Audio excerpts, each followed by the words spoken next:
am live. I'm reading out of The Laird and the Lady. It's a novel by Joan Marshall Grant, who used to write books about her previous incarnations. She died in 1989. She wrote 7 books about her previous lives, but this one is a novel, and it is about Marylda and Rowan. Marylda is an American heiress, and Rowan lives in a Scottish castle. They're married now, and we are finding out a little bit more about the background and about Emilie. Housewarming, Chapter 3 of the 3rd part. God bless Mrs. Grummet, said Rowan, who with Georgina had just waved goodbye from the terrace to Marylda's senior trustee, whom she was driving to Inverness to catch the London train. When he arrived, I thought he was no more than a tiresome little lawyer, but what a marvellous stroke of luck that he turned out to have a passion for antiques and gave Marylda a hobby. She's been quite all right since he came. I mean, no more Emilie trouble. It's done. That's done the girl a world of good. At first I was a little worried that she insisted on having everything done so quickly. I thought she might be trying to fumigate the rooms that Emilie had lived in. If you can imagine if you can imagine anyone trying to get rid of a ghost as though it was no worse than black beetles.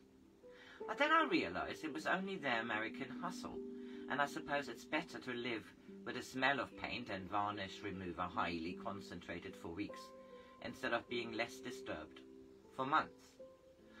She decided to have the new wing pulled down in the new year. I think that's a good sign, though of course she agrees that it's hideous. But why have the dance first? Why not in the drawing room? Rowan, you'll have to be careful on the New Year's Eve. More careful than usual. Why? You mean because everyone is apt to be a bit tight and it would be extra tricky if Emilie butted in? She avoided answering until they were back in the library, and to conceal renewed anxiety he put logs on the fire with elaborate care. Why special attention to your New Year's Eve? That was the night it happened. What happened? I don't know. Emilie, in the evening, Hector was annoyed because she danced 3 times running with Roderick. She ran up to her bedroom and locked herself in. I heard him arguing with her through the door.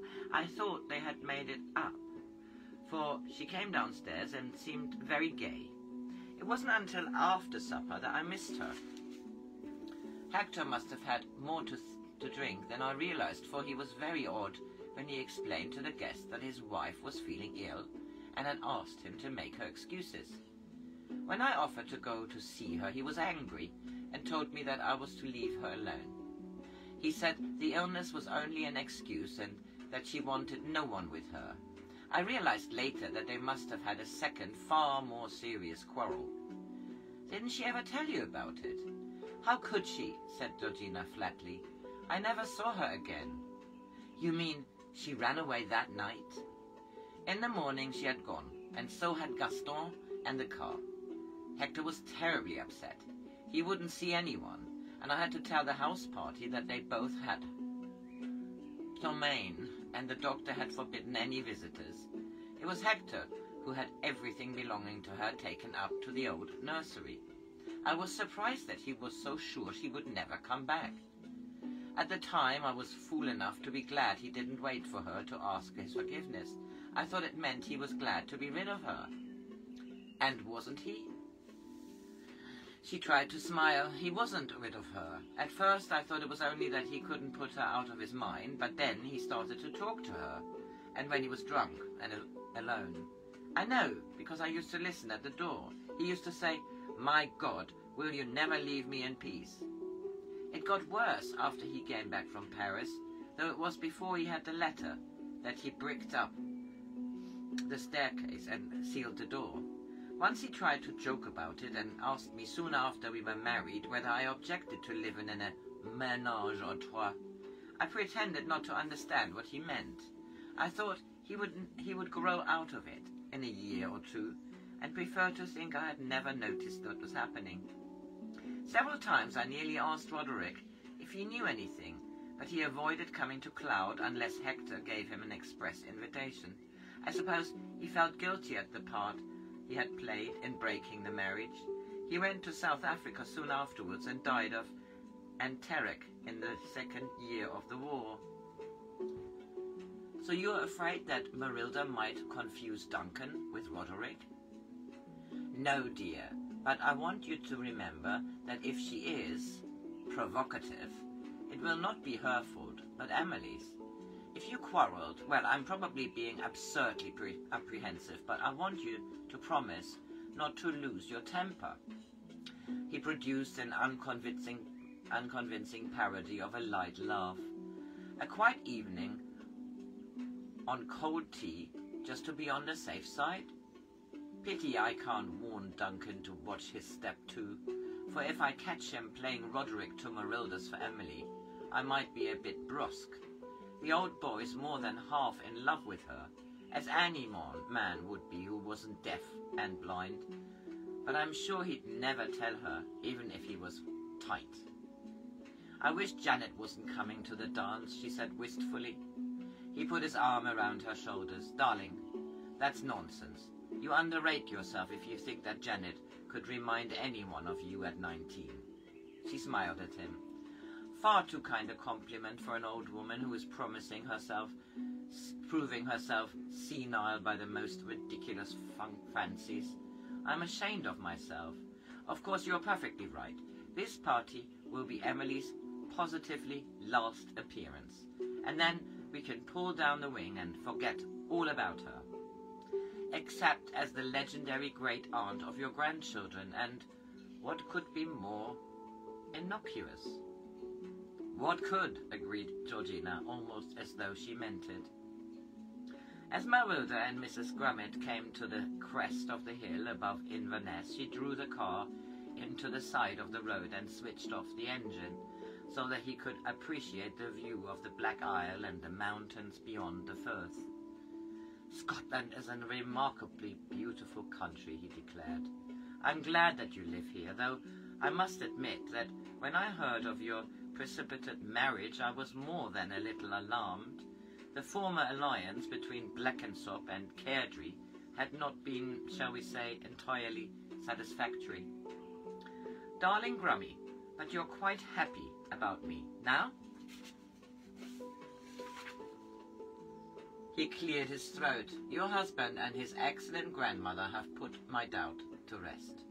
And the way in which the clan have rallied to carry out the redecorations which were so urgently required is nothing short of miraculous. Admit that you thought Georgina must be a barbarian when you first saw the attics. He blushed. Was I so ineffective in my efforts to conceal my feelings? Utterly, darling, but they thought you were only a little overwhelmed. I was, my dear, I was. Seldom have I experienced such horror as when I saw the scandalous neglect of what are virtually priceless treasures. How fortunate that ignorance saved them from the salesroom. Consider the set of 16 Queen Anne chairs with the original needlework. 3 in the housekeeper's room, fortunately protected by slipcovers of an abominable cretonne, which I gather was chosen by Mrs. MacTaggart. 4 more in the attic, because they require some trivial repair. One can only hope that the Royal Society of Needlework will be able to restore the ravages of mice. The rest relegated to rooms more occupied by footmen.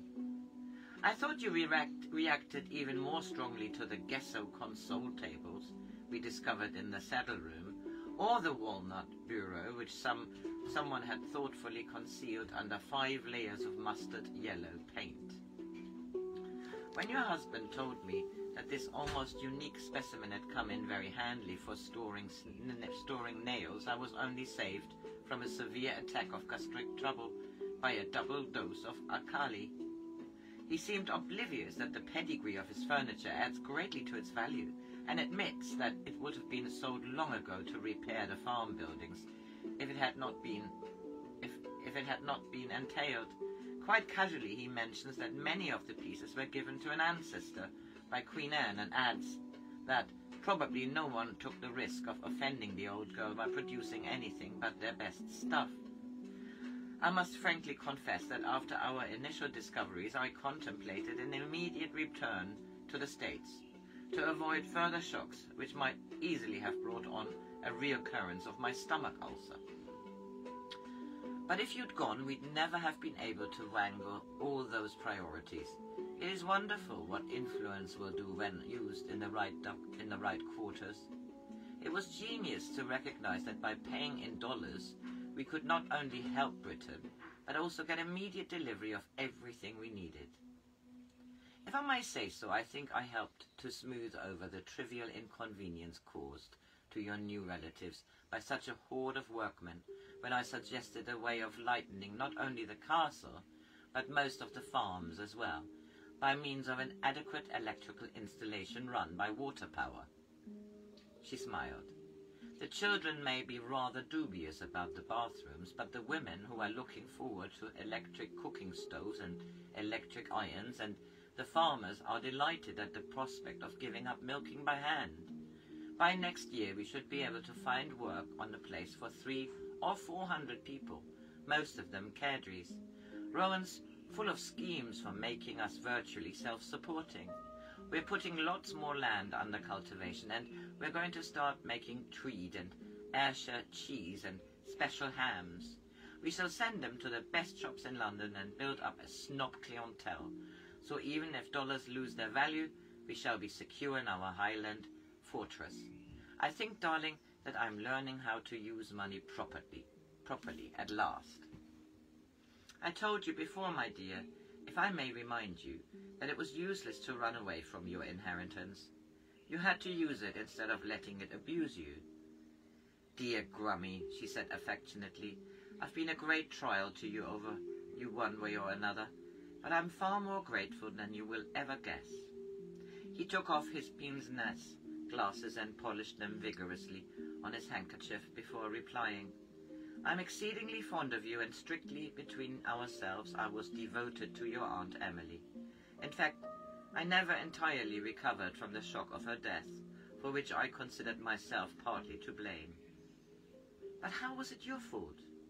I should have been more courageous, gone to Paris and assured her that her father's anger would spend itself in due course, that she had nothing to fear in coming home. But when I think of her alone and friendless, driven to take her life because she believed that her own people had cast her out without even giving her a chance to defend herself, well, I become so agitated that I have to take luminol to calm my nerves.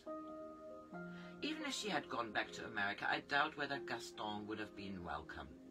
If Grandpapa Blenkinsop was anything like my father, he must have been an appalling snob. Clasping the errant daughter to the family bosom is one thing that welcoming a foreign chauffeur as a co-correspondent would have been too much. So they never told you? My dear, that was very wrong of them. I blame your father. He had no right to conceal the truth. What truth? Emilie did not run away with Gaston. The moment the letter came from Sir Hector informing my firm, the family lawyers, that her dowry was being returned as she preferred a chauffeur, I was convinced that Emilie would not have acted in such a way. It was obvious that she intended to join some other man.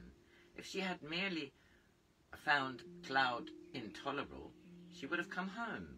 My father preferred to believe the story. He dismissed my faith in her good taste as the sentimental vaporing of a boy in his early 20s. I pursued my inquiries and discovered that Gaston had sailed from Glasgow to Canada 5 days after Emilie left Cloud. On the same day that I made this vital discovery, we received the news that Emilie had been buried in Paris. I tried to make the family admit that they had sorely misjudged her. I quarrelled with my father, who threatened to cut me off with $1. I even argued with old Blenkinsop in his own house, a formidable undertaking. They all took the view that as Emilie had brought a scandal on the name and increased it By suicide, the least said about it, the better.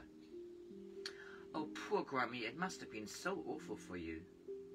Thank you, my dear. He blew his nose, the small, precise nose which was the keynote of his neat, formal person. I took fencing lessons for several years. I pretended it was only to keep myself fit.